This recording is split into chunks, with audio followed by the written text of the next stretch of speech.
Hello student, कैसे हो आप सभी। उम्मीद करती हूँ बहुत अच्छे होंगे और बहुत ही मन लगाकर अपनी पढ़ाई कर रहे होंगे।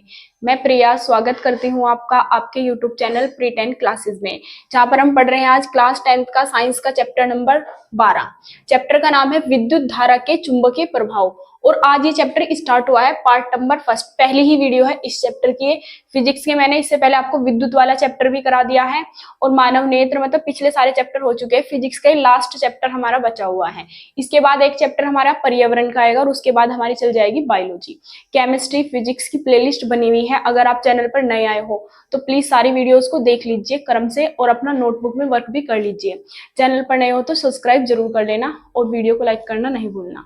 तो आज हम क्या पढ़ने वाले हैं, चुंबक। चुंबक होती क्या है, देखो जो चैप्टर है हमारा, चैप्टर का नाम है विद्युत धारा के चुंबकीय प्रभाव। तो मतलब विद्युत धारा चुंबकीय प्रभाव में किस तरीके से कार्य करती है।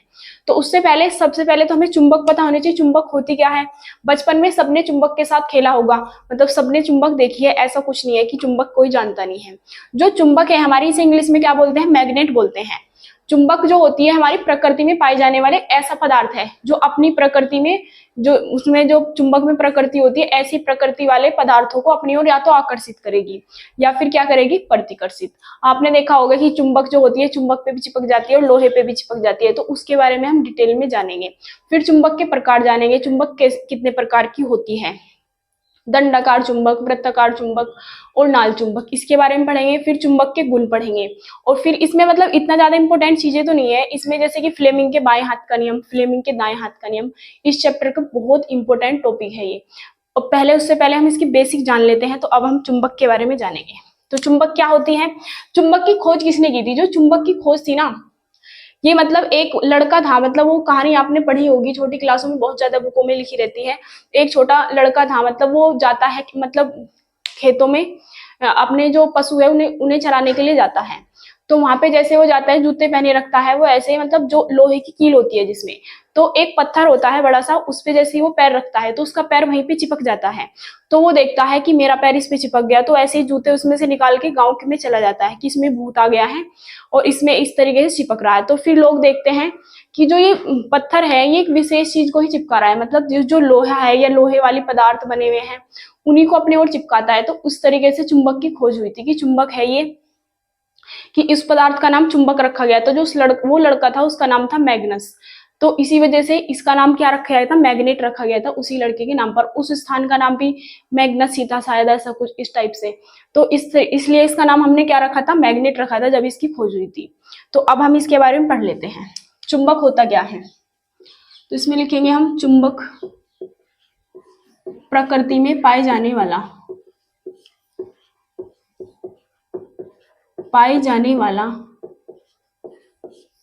ऐसा पदार्थ है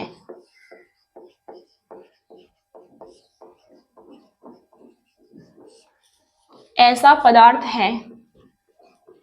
आप मेरे साथ साथ भी नोट कर सकते हो, उससे आपका ना नोट करने का टाइम भी बचेगा। मैं बहुत स्लो, मतलब ज्यादा तेज नहीं लिखती, आप साथ साथ लिख सकते हैं। चुंबक प्रकृति में पाए जाने वाला ऐसा पदार्थ है जो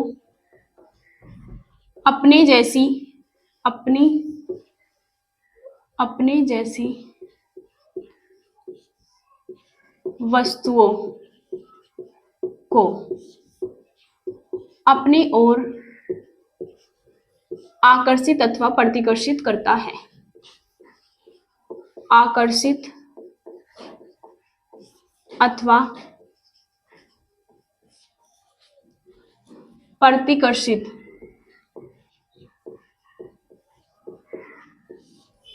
करता है। इसकी आप और भी डेफिनेशन लिख सकते हो कि चुंबक वह पदार्थ है जो लोहे की वस्तुओं को अपनी ओर आकर्षित करता है।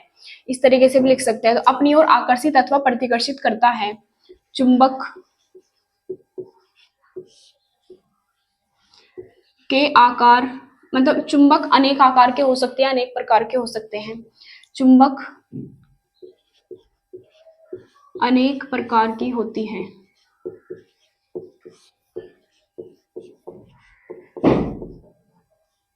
अनेक प्रकार की व अनेक आकार की हो सकती हैं। आकार प्रकार है, सॉरी, आकार की होती है।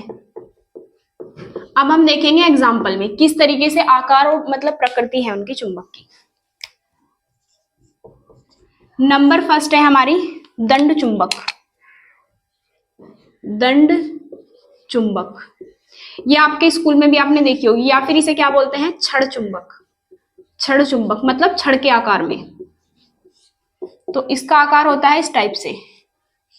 और चुंबक के ध्रुव कितने होते हैं, दो। वो चुंबक के गुण में पढ़ेंगे हम। एक एन ध्रुव है और एक एस ध्रुव है। तो इसका आकार कैसा है, ये जो है हमारी छड़ चुंबक है, दंड चुंबक भी से बोलते हैं। नंबर 2 है छड़ चुंबक, एक होती है गोल या गोल चुंबक। तो इसका आकार कैसा होता है, गोल।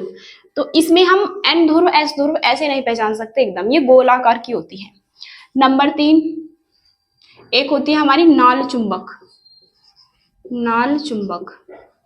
नाल चुंबक का आकार इस टाइप से होता है।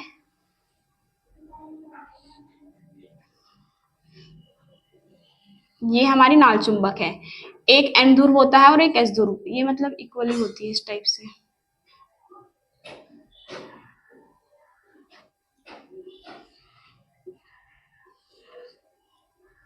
तो ये हमारी कौन सी चुंबक है, नाल चुंबक। इसका एक सिरा होता है एन और एक सिरा होता है एस। इनमें कलर भी होते हैं, एक में नीला और एक में लाल। इस तरीके से ये हमारे क्या, बस इन्हें मत भरो तुम ऐसे ही। एक एस ध्रुव होता है, एक एन ध्रुव होता है। तो चुंबक हमारी क्या होती है, चुंबक प्रकृति में पाए जाने वाला एक ऐसा पदार्थ है जो अपने जैसे गुण रखने वाली वस्तुओं को या तो अपनी ओर आकर्षित करेगा या फिर प्रतिकर्षित, मतलब वस्तुओं को या तो आकर्षित करता है या प्रतिकर्षित।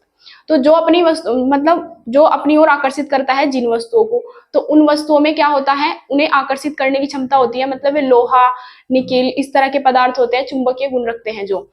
और जो आकर्षित नहीं करते, जैसे कि ये क्या है, लकड़ी, प्लास्टिक, इन सबको आकर्षित नहीं करता। तो बस यही है। अब चुंबक हमारे कितने प्रकार के हो सकते हैं, जैसे दंड चुंबक या छड़ चुंबक होता है, उसका आकार इस तरह होता है, गोल चुंबक, और एक होती है नाल चुंबक। उम्मीद करती हूँ यहाँ तक आपको समझ आ गया होगा। अब हम आगे लिखेंगे चुंबक के गुण। पहले आप इसका स्क्रीनशॉट लेके नोट कर लीजिए।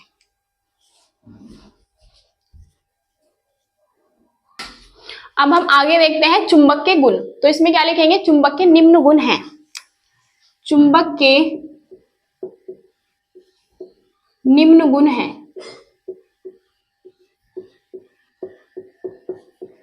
नंबर फर्स्ट क्या लिखेंगे, चुंबक के दो ध्रुव होते हैं, एक तो होता है एन ध्रुव और एक होता है एस ध्रुव। चुंबक के दो ध्रुव होते हैं, दो ध्रुव होते हैं। नंबर फर्स्ट मतलब एक तो होता है उत्तरी ध्रुव, उत्तरी ध्रुव, ये होता है एन। और नंबर बी होता है दक्षिणी ध्रुव, ये होता है हमारा एस। एन ध्रुव एस ध्रुव हो गया। अब हम पढ़ते हैं पॉइंट 2। चुंबक के दो ध्रुव हो गए। अब हम लिखेंगे जो चुंबक के सजातीय ध्रुव है वो तो एक दूसरे को क्या करते हैं, प्रतिकर्षित। मतलब जैसे कि कोई ये चुंबक है, ये एन है, ये एस है, और यहाँ पे भी एस है, तो एस एस को क्या करेगा, प्रतिकर्षित। एस एस को करेगा प्रतिकर्षित, एन एन को करेगा प्रतिकर्षित। और अगर एक एस है और एक एन है, एक दूसरे को क्या करेंगे, आकर्षित। तो सजातीय का मतलब जो एक ही जाति के हैं, दोनों एस एस है, तो वे एक दूसरे को क्या करते हैं, प्रतिकर्षित। तो हम यही लिखेंगे, चुंबक के सजातीय ध्रुव, सजातीय ध्रुव एक दूसरे को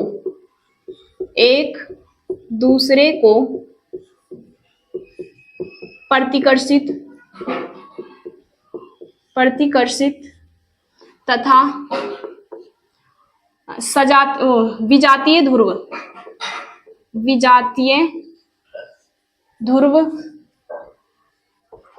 एक दूसरे को, विजातीय ध्रुव एक दूसरे को क्या करते हैं, आकर्षित करते हैं, आकर्षित करते हैं। जैसे कि देखो, ये हमारा एक चुंबक है एन और एस, और ये भी क्या है हमारा एस और एन। तो एस एस ध्रुव है तो एक दूसरे को क्या कर रहे हैं, प्रतिकर्षण हो रहा है। यहाँ पे क्या हो रहा है, मतलब चुंबक जैसे ही इसके पास आएगी ना दोनों ध्रुव है तो ये दूर हटने का प्रयास करेगी, प्रतिकर्षित करेगी, और आकर्षित जैसे कि चिपक जाएगी। अगर एक एन है और एक एस है तो ऐसे चिपक जाएगी, ये भी एस है ये भी एस है तो एक दूसरे से दूर जाएगी, ये भी एन है ये भी एन है तो एक दूसरे से दूर जाएगी, प्रतिकर्षण करेगी। तो यहाँ पे क्या होगा, प्रतिकर्षण। इसी तरीके से ये हमारा क्या है, एस है और यहाँ पे है एन, यहाँ पे एन यहाँ पे एस, तो ये भी क्या करती है, यहाँ पे भी होता है प्रतिकर्षण। अब एक तो एन ध्रुव है हमारा और एस, और यहाँ पे भी क्या है एन और एस, एक एस है एक एन है तो एक दूसरे को क्या करेगा, यहाँ पे होगा आकर्षण। आकर्षण ये वाला रह नहीं आएगा। अब तीसरा पॉइंट लिखते हैं हम। अब क्या होगा भाई, जो चुंबक है अगर हम चुंबक को काट दे तो क्या होगा, तो हमें दो नई चुंबक बन जाएगी, उनके दोनों ध्रुव सेम होंगे, मतलब हम कभी भी ध्रुवों को अलग नहीं कर सकते चुंबक के। तो हम इसमें तीसरा पॉइंट ये लिखेंगे, चुंबक के ध्रुवों को, चुंबक के ध्रुवों को कभी भी अलग नहीं किया जा सकता, कभी भी अलग नहीं किया जा सकता है, नहीं किया जा सकता है। एन और एस ध्रुव को कभी भी अलग अलग नहीं किया जा सकता है। उम्मीद करती हूँ ये पॉइंट आपको समझ आ गए होंगे। पहले आप इसका स्क्रीनशॉट लेके नोट कर लीजिए, फिर हम आगे कंटिन्यू करते हैं।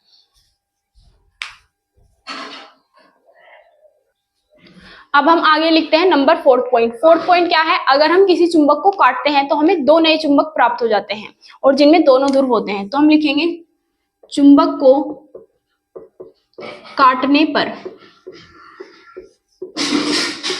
हमें, मतलब एक चुंबक को काटेंगे तो कितनी चुंबक मिलेगी हमें, दो। चुंबक को काटने पर हमें दो चुंबक प्राप्त होती है, दो चुंबक प्राप्त होती है,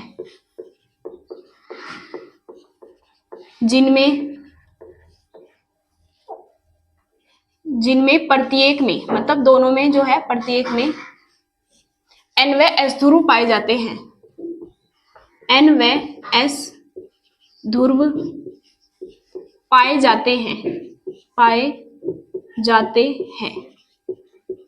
जैसे कि हम चुंबक को काट रहे हैं, अब ये हमारी चुंबक है, एक एन ध्रुव है और एक एस ध्रुव है।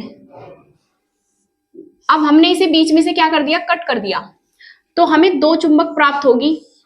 एन ध्रुव तो यहाँ पे रहेगा, इसका मतलब ऐसे नहीं कि इसके ध्रुव कट जाएंगे कि एक एस ध्रुव बन गया एक एन ध्रुव, नहीं, पूरी ही चुंबक प्राप्त होगी, एन ध्रुव एस ध्रुव। इसी तरीके से दूसरी चुंबक बनेगी हमारी एस ध्रुव एन ध्रुव।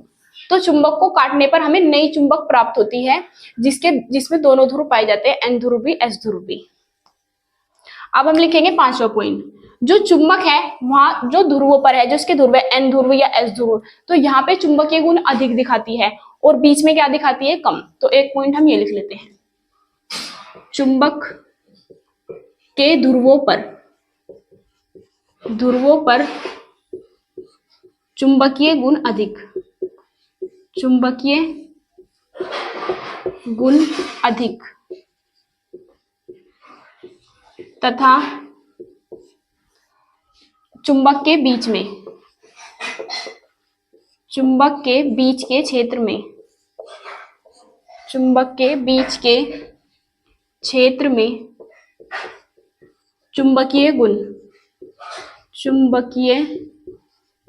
गुण कम पाया जाता है, कम पाया जाता है। तो ध्रुवों पे क्या होता है, जो ध्रुव है चुंबक के, यहाँ पे ज्यादा आकर्षण होता है, मतलब कोई भी लोहे की वस्तुओं को, लेकिन जो बीच में होता है वहां पे कम आकर्षण होता है इसका। उम्मीद करती हूँ यहाँ तक आपको समझ आ गया होगा। अब आप इसका स्क्रीनशॉट लेके नोट कर सकते हैं। और अगर आप हमारे चैनल पर नए आए हो तो प्लीज चैनल को सब्सक्राइब जरूर कर लीजिए और वीडियो को लाइक करना ना भूले। मिलते हैं अगले वीडियो में, तब तक के लिए जय हिंद जय भारत।